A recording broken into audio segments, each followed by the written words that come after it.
Welcome again to Journey Through Proverbs. This is Mike Troxel, and just enjoying some time this morning and relaxing and being able to read a little bit in the book of Proverbs. So I want to share with you today from Proverbs chapter 2, starting in verse 1, a few verses. So today what we're looking at, so just a reminder that, this study in Proverbs, we're really looking at things that are practical. We're not looking at doctrine. We're not looking at theology. We're not talking about churches. We're looking at information in the book of Proverbs that is for practical guidance to help us to have better lives, to be better financially with investing, managing of our money, business, being in our relationships, having healthier relationships, being physically and mentally healthier. All of these areas of our life, being better leaders. These principles in the book of Proverbs are so valuable and helpful to be able to improve our lives in so many different ways. So we're looking at Proverbs chapter 2, verse 1. And so before I read these verses, I want to ask you, how much do you really want it? So this is about intention today. It's about what the motive, the motivation, the intention, the state of your heart. So asking you, how much do you really want, whatever that thing is that you want? So we're getting close to the end of the year, where people start to make New Year's resolutions. And New Year's resolutions are basically a joke, because most people make this so-called resolution. This is what they're going to do, how their life's going to be different and better in the new year that's coming. But in fact, it lasts for about 2, 3, 4, 5 weeks, typically for almost everyone.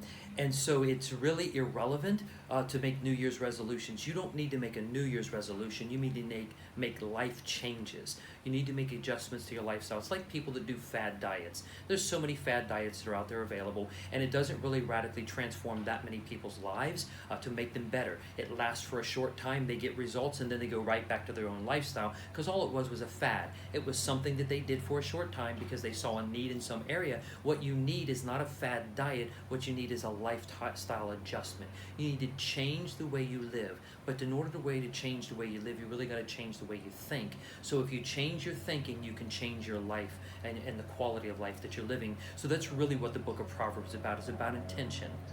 So when people make a resolution of what they want, the reason why it fails is because it's a hope to. This is what we'd like to have, but it's not really a driving passion on some area. So I want you to think about this. Over the next 3 months, we're in beginning of October right now in 2020, what do you want your life to be changed? Pick 1 or 2 key areas for the next 3 months, maybe the next 6 months, the next 12 months, the next 15 months. Maybe that will last you until the end of 2021.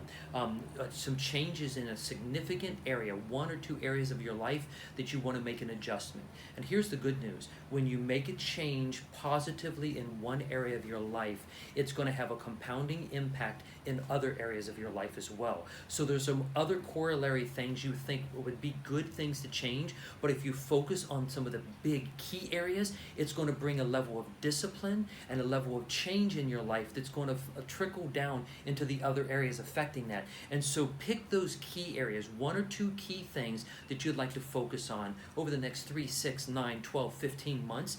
And those things, and I want you to think about what those are, how valuable they are to you, what an impact they would make on your life, how you would live differently if that change was in place. And then I want you to think about what are the little steps it will take you to get you closer to reaching that goal. Most people get discouraged and overwhelmed, or they don't even start because of that discouragement, because they look down the road, they see the end goal and what it takes to get to that end goal. And that becomes overwhelming to them because they say, well, I don't have that knowledge. I don't have that skill. I don't have that network of people to help me there. Well, you're right at this point, but that's really irrelevant at this point, because you're not at the end of your journey of reaching that goal that you're looking to achieve. So what you need to do is you need to find today, what are the little steps, break up between that goal, what are the little steps it takes to get you where you want to be able to do that. It may be to add a second career. And change your career. So what are the steps you need to do that? Not thinking about the graduation date and starting work in that new career, well, what are the steps that you need to do? Maybe researching the academic program to be able to do that. Maybe it's enrolling in the school. Maybe it's starting your classes and beginning that and organizing your schedule with an academic advisor. This is just an example. Those are little steps you do along the way that get you down the road ultimately, and each one of those steps you make, each one of those choices you make, those prepare you and compound to be able to take the next step more effectively, and it grows your skills. For example, when you start in kindergarten and first grade and second grade, most kids find it difficult to learning their numbers, learning their alphabet, learning how to read, learning mathematical computations, and even though that stuff is very basic level when starting in school, each year, what we learned the previous year is easier while we're adding new material on that challenges and stretches us, pushes us further in that growth process, which continues to make what our previous knowledge that we learned makes it easier and easier for us. This is a principle called repetition and enlargement. We repeat what we previously learned, but enlarging on that knowledge by adding additional information in those different key areas of understanding and in academic growth. And this is a principle of how the human mind works psychologically and how we assimilate information and use it. Not just that we hear it, not just that we regurgitate it for a test, but we actually assimilate it into our life. So remember that. So when you think about this, think about what your real intention is. What do you really want? And don't get overwhelmed by the end result, but thinking about the steps you can take now. And how much do you really want this? Again, it's about intention. Let's read Proverbs 2, starting in verse 1 and reading through verse 4. My child, listen to what I say and treasure my commands. Tune your hearts to wisdom and concentrate on understanding. Cry out for insight and ask for understanding. Search them as you would for silver and seek for them like hidden treasure. So I want you to catch this. So I want to count them on my fingers. Listen to, treasure, tune your ears to, concentrate on, cry out for, ask for, search for, and seek them like hidden treasure. So 8 different ways it says it addresses the issue of intention. You need to seek for whatever it is that you want, that knowledge to be able to improve your life in that area and transform your life, because it's the wisdom, knowledge that is the basis of being able to make those changes and adjustments in your life. I think it was a G.I. Joe cartoon when I was a little kid, and maybe the Army commercials say something as well like that, but G.I. Joe used to say, knowing is half the battle. So when you know the right information, you can make the changes needed. Now, the other half of that is the actual putting it into practice. It's applying that and actually doing the work necessary to achieve it. But you've got to have the wisdom first. You've got to have that knowledge base of understanding how to do something, which may require getting a mentor or a coach, someone to walk you along, someone who's already achieved in that area, who are not that they've accomplished everything, but that they're ahead of you in that process. If you want to be able to be successful, don't get advice from people who've been failures in the areas that you're wanting to be successful in, because that doesn't work. You want to have someone who has learned from mistakes. We're not talking about people that don't make mistakes. Everyone makes mistakes. Everyone has failures.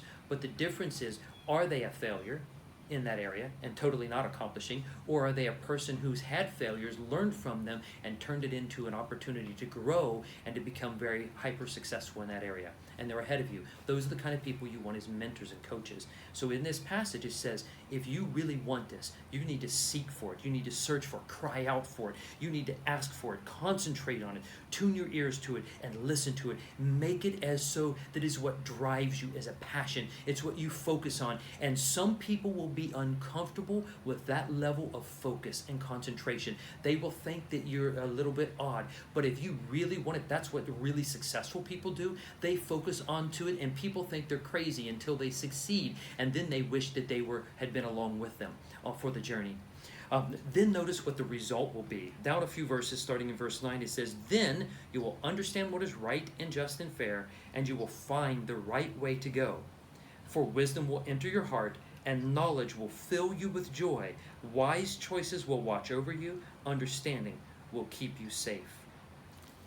So one of the beautiful things is, as we seek with intention, if we seek with determination, and that we're not going to fail, we're not going to lose, even if we face obstacles, even if we make mistakes and failures along the way. Those things are not going to define us, and they don't need to. We're going to push beyond those things. We're going to grow beyond those things, and we're going to find a solution, a route around those obstacles, over them, under them, or through them, to make sure that we can succeed. When we have that level of intention, when we're that determined, how much do you want it, I ask you again? When you want it that much, you're going to achieve it. And you're going to achieve not just that, but you're going to achieve many other things along the way of growth in areas of your life that you hadn't dreamed of, and that are going to expand and grow your opportunity and potential. And it says that the result will be you're going to have wisdom and knowledge that will enter into and fill your heart, and it's going to fill your heart with joy. One of the beauties of being more successful, having more money, gives you greater access to good things, which reduces the level of stress that you have in your life, that eats away at you, eats that joy and that excitement and that fulfillment and satisfaction, and eats those quality of life. You're going to remove those things. As the more you become successful, you can eliminate more of those items so that you can expand your life and have a greater freedom and an enjoyment, a greater pleasure out of life for the things that you're working for. You learn to work smarter and not as hard as you go along, and you can become more effective and concentrating your efforts and compounding the results in what you're doing. So I ask you now, how much do you really want that thing? Think that through, process that. That's what Proverbs is telling us in these verses. And if you really want it, you're going to be able to achieve it as you determine and you work for it.